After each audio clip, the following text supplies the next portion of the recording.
Look guys, my lupins from seed. These are the ones that I grew last year and only one showed up, but I moved the plants up front to the front of the house, and it has been the coolest thing to see their little flowers coming up. Look at the shape of them.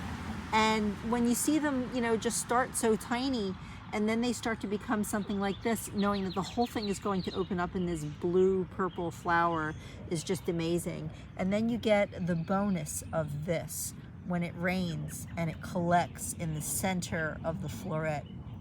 They're like little diamonds on the petals, and I just really love that. So this is totally off topic, but here's my lupin from seed. Hey guys, good afternoon. It's Sunday afternoon, May 5th. It's a very rainy, raw day here today, so it drove us into the garage to work on a project because we like to milk every minute out of every day that we possibly can. We work like 16 hours a day. But one of the things that we have not worked on was assembling our new Jardin Tower from Gardener Supply. We actually bought this several weeks ago, and we never got a chance to assemble it. We were ready to assemble it, but they had a delay in picking the order. They didn't even pick the order for like 2 weeks after we ordered it, so we didn't know what was happening. By the time we got it, we were so inundated with other chores outside that they've been sitting in the garage, and hopefully there's not a problem with them in packing. So we're just starting to assemble them now. We don't know what type of issues we're going to run into, but hopefully they'll go together well. It's a lot of just rods, threaded rods that get screwed into rings, and then it has a very large topper. And this cage is big enough that you can put a person in it. So we'll see how well it goes together and if I can keep Farmer John in a cage for a while. But I'm not gonna do that until I can milk every minute of time out of him that I can to get projects done. And then I'll put him in the cage. So our garage is a disaster, you guys. This is like very difficult space to work in. But one of the things we just started reading as we looked down online at all the different reviews is that one of the main problems people had was with this finial on top, and that it pops off really easy. And now I'm seeing that it is actually screwed on here. So, and then this is the first part that you work on. So it kind of opens up like so, and then you have to screw together all of the different rods onto it, and then this will go down into a ring. So I can see why this will get tightened down when all of these rods get lined up. So this is the first thing that we're going to do. All right, so as I showed you, you just have to get the all of the rods that come down from the topper piece. This is step 1 or A.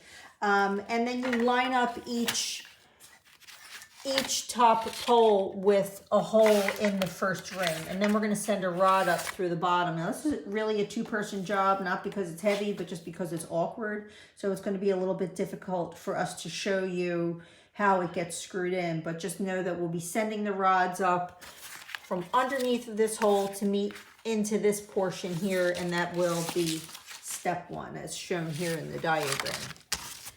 See? Not hard, it's just a big giant cage, so it takes more than one person.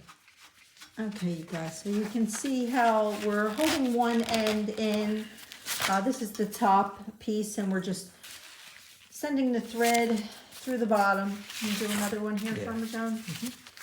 So we tightened up the finial lines up to each other, and then once all these guys get straight, then you can tighten this down here, the top, to keep everything in place. So you want to let it pivot at first. And again, it's not hard. It's just a little awkward. So, I mean, I guess, one person can do it. Yeah. I highly recommend John put on some grippy gloves because of the sending the rods up into the threaded portion to get connected. It just needs a little bit of a grip. So in order to get it put together secure, so it doesn't fall apart, especially if you're going to grow a heavy vine on this, you're going to want to make sure that you have this whole thing threaded together nice and even. Look, everybody, it's a flower in a cage. Alright guys, so this is the completion of step 1. So again, you're going to just allow your curved sections that sit inside of the finial to spin into place so that each bar lines up with the hole in the first ring, and then you thread a leg through it. So now we're going to do this 2 or 3 more times, and I think this tower is like 7 or 8 feet tall. So yeah, that's it. It's just a matter of keeping it lined up. It is a little awkward, and the threading sometimes doesn't cooperate, but it's not difficult. It's just a task. Well, I haven't really been timing this, you guys, but it doesn't take that long. Once you get your groove and getting this thing to lay down on its side, getting it all assembled, you'll see just how many sections it goes. And again, you just line up the threaded rod to the ring, and then it goes through to the other side and connects. As far as the material goes, I mean, anything that's metal outside has the potential to rust. It seems like it might have some kind of a powder coating, and the threading and the joints seem to be of some kind of a plastic material inside. You know, how well this is going to hold up in our winters, I don't really know. This is the first time we bought anything from Gardener Supply. So while we're remaining optimistic because we wanted to have some big climbing, aggressive vining plants in here, some ideas are changing as Farmer John threads this in. Initially, we wanted to have fragrant jasmine, but after smelling it at Laurel Oak, and I can attach that video for you if you haven't seen it, the fragrant jasmine was just so fragrant. It smelled like baby powder. I realized I wouldn't be able to hack that in the yard, so we're also hoping to find some traditionally fragranced honeysuckle to grow up these. These are mainly for not only to be, you know, add structure to the garden. They will go to complement other structural statuary type items we'll be putting in. But we wanted something tall enough for the hummingbirds when they come that they could reach some beautiful trumpet-shaped flowers. I mean, a tower this big, 7 or 8 feet tall, could easily hold, you know, mandevilla, bougainvillea, you know, climbing roses. Yeah, this could really handle anything. So I may do a combination of just annual cardinal vine in here and some clematis if I can't find what I want. I'm really hoping for the honeysuckle, but we're trying to avoid anything that's too thirsty, and we're trying to avoid anything that could come with a whole set of other diseases that could spore and go through the garden. So we're still doing our research on that. Evidently, jasmine comes with its share of problems. So, but I guess anything does. So, all right, well, Farmer John has one more section to go, and then we will try to erect it out in the backyard once we find our place. So after the next ring that goes on, the last set of poles on the bottom will have spikes to go into the ground. So let's have a look at those spike ends as we put them in. So they're not like super spiky. Too spiky, but it's probably going to take some maneuvering to get this down to the ground. So if you have any hard ground that you're putting this into, you may need to drive a starter nail down, or a pin, or a stake, or something, just so that, you know, after you get your stakes lined up in the position that you want them in, it will help you to drive this down, because with it being, I think it's 7 or 8 feet tall, again, I'm not really sure. You know, they might need just a little bit of help to be able to ease down into that hole. And you want to get them down far enough that this thing is going to be up and rigid, because with a good gust of wind and a heavy vine, it could go down quite easily if you don't get it in the ground right. Are you good? No. Okay. Go ahead and stop. There you go. There you go. Good. Good. Perfect. Good. Step up.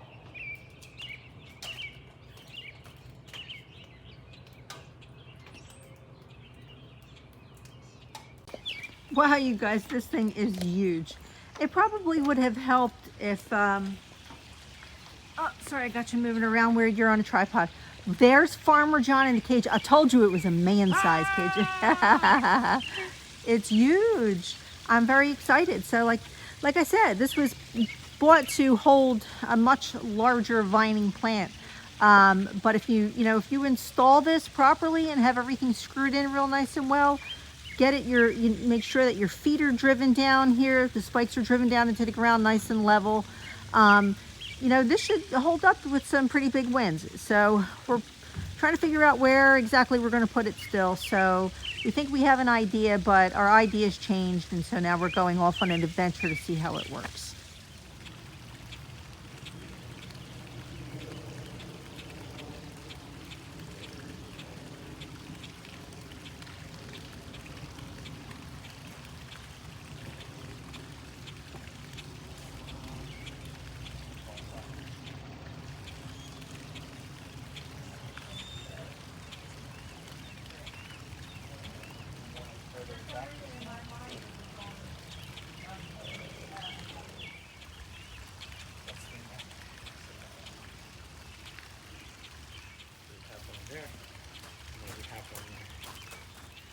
Well, guys, our plans actually changed. So we have moved this around so many times. Let me just show you this. This is big enough for me to fit inside of it. So I still don't know what kind of plant I'm definitely putting in it. It seems pretty sturdy. What kind of review do I want to give it? I would say it was fairly easy to put together. It is very large, and I do think that it is definitely a good candidate to hold something aggressive and heavy like a climbing rose or a big clematis. I mean, imagine this covered with some kind of showy flowers, something fragrant in the garden. Great for flanking an entryway, great for off in the distance. The butterflies are going to love whatever it is that we decide to grow on this. We just don't know where we're going to put it. We know where we want it. I'll turn you around again. We want one to come behind me here in this corner, and then one all the way in the back, because this whole entire straight area here is supposed to become a lavender border. I'm growing lavender. But that's a ways off, and we haven't finished 27 other projects. So it's all just taking a little bit too long. And we got a little bit ahead of ourselves when we saw these things, and we bought them kind of on a whim. I don't really regret it. I just wish that I had laid out, planned my time a little bit more efficiently before I started something like this. And we rushed into assembling them today. Well, I rushed into it because we've been sitting on them for a while, and it took me to read certain reviews of people having problems with that little ball finial on top, to say, okay, maybe we need to open this Jardin Tower from Gardener's Supply soon in case we have problems. We can go ahead and contact them. But anyway, I do think it's a sturdy product. How long it's going to last in weather conditions, I don't really know. It was very, very expensive, and we have 2 of them. So I'm going to go ahead and put a link in the description for you below that you can click on if you're interested in it. But it was easy. If it's in your budget and you want to get something that can hold up an aggressive vine or aggressive rose, there's one of your solutions. So anyway, guys, I hope that helped you. If you found it helpful or interesting, please give this video a thumbs up. And if you haven't subscribed, please subscribe to our channel. It really does help us to move along through the algorithm. So anyway, guys, thanks for spending more time with us again. Love chatting with you. I hope to see you in the next video.